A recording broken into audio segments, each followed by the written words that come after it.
భారత విదేశాంగ విధానం నిజంగా స్వతంత్రమైనదేనా?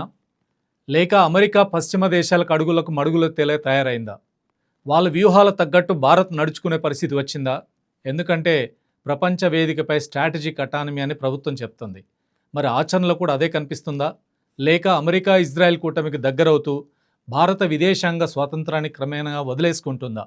ఈ ప్రశ్నలకు సమాధానం తెలియాలంటే ఒకప్పుడు మన దేశ ఫారిన్ పాలసీ ఎలా ఉందో తెలుసుకోవాలి. చాణక్య నీతి అంటే కేవలం ఆర్థిక వ్యవహారాలు మాత్రమే కాదు. ఇతర దేశాలతో ఎలా సంబంధాలు పెట్టుకోవాలి, ఏ కూటమిలో ఉండాలి, ఎవరితో దూరంగా ఉండాలి అనే అంశాలన్నీ అందులో భాగమే. ప్రతి దేశ విదేశాంగ విధానం కూడా ఆ దేశ పాలకవర్గ ఆర్థిక ప్రయోజనాలకు అనుగుణంగా రూపొందుతుందనేది వాస్తవం. అమెరికాను ఉదాహరణకు తీసుకుంటే ప్రపంచవ్యాప్తంగా తన కార్పొరేట్ సంస్థల ప్రయోజనాలను కాపాడడానికి అది ఎంతకైనా తెగిస్తుంది. అవసరమైతే యుద్ధాలు చేస్తుంది, ఆంక్షలు విధిస్తుంది, దేశాధినేతలను చంపుతుంది, ప్రభుత్వాలను కూడా మార్చేస్తుంది. అంటే అమెరికా కార్పొరేట్ ప్రయోజనాలే అమెరికా విదేశాంగ విధానం. దానికోసం ఎందాకైనా వెళ్ళడమే అమెరికా విదేశాంగానికి మూల సూత్రం. మరి మన దేశ సంగతి ఏంటి? మన విదేశాంగ విధానానికి ప్రాతిపదిక ఏమిటి? స్వాతంత్రం తర్వాత జవహర్లాల్ నెహ్రూ మిశ్రమ ఆర్థిక విధానంతో పాటు అలీన విదేశాంగ విధానాన్ని అవలంబించారు. అలీనం అంటే ఎటు మొగ్గు చూపకపోవడం. అమెరికా, సోవియట్ యూనియన్ ఈ రెండు శిబిరాల్లో ఎందులోనూ చేరలేదు భారత్. రెండు కూటములతో సమాన దూరంగా ఉండడంతో పాటు రెండు వైపుల నుంచి కూడా ప్రయోజనాలు దక్కాయి. ఈ విధానంలో భాగంగానే సోవియట్ యూనియన్ బిలాయి, విశాఖ ఉక్కు వంటి భారీ ప్రభుత్వ రంగ పరిశ్రమల నిర్మాణం సహకరించింది. అమెరికా, బ్రిటన్ కూడా భారత్ పూర్తిగా సోవియట్ వైపు వెళ్ళిపోకుండా తన వంతు సహకారం అందించాయి.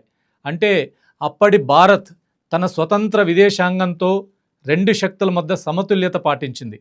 కానీ 1991 తర్వాత పరిస్థితి పూర్తిగా మారిపోయింది. సోవియట్ యూనియన్ పతనంతో పాటు భారత్ నూతన ఆర్థిక విధానాల అమలు మొదలైంది. విదేశీ పెట్టుబడులకు తలుపులు తెరుచుకున్నాయి. కార్పొరేట్ సంస్థల ప్రయోజనాలకు అనుగుణంగా విదేశాంగ విధానంలో మార్పులు ప్రారంభమయ్యాయి.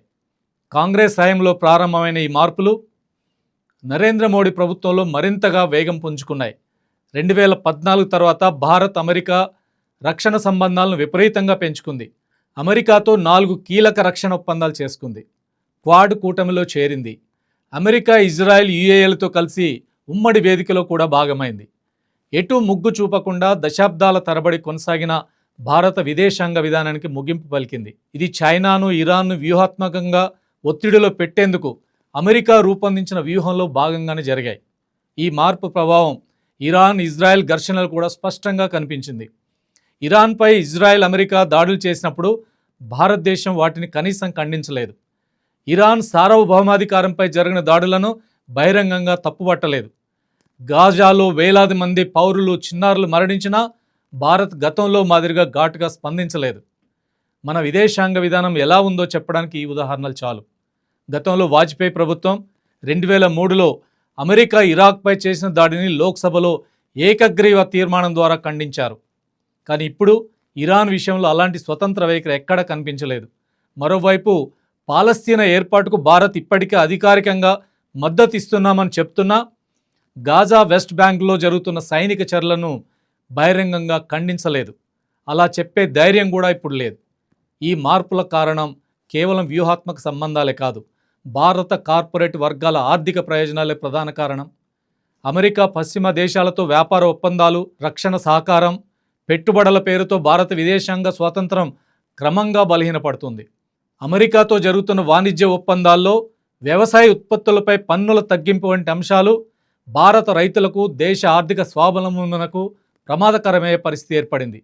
మొత్తంగా స్వాతంత్రం తర్వాత భారత్ అనుసరించిన అలీన విదేశాంగ విధానం ఇప్పుడు అమెరికా, పశ్చిమ దేశాలకు అనుకూలంగా మారిపోయిందని స్పష్టమవుతుంది. ఇరాన్, గాజా, ఇజ్రాయెల్ వంటి అంతర్జాతీయ అంశాల్లో భారత్ తీసుకుంటున్న వైఖరి కూడా అదే దిశగా వెళ్తున్నట్టు కనిపిస్తుంది. ఇప్పుడు చెప్పండి, మీకేమనిపిస్తుంది? మన విదేశాంగ విధానం స్వతంత్రంగా ఉందా, లేక అమెరికా ఆధ్వర్యంలోని శక్తి సమీకరణలో భాగమైందా?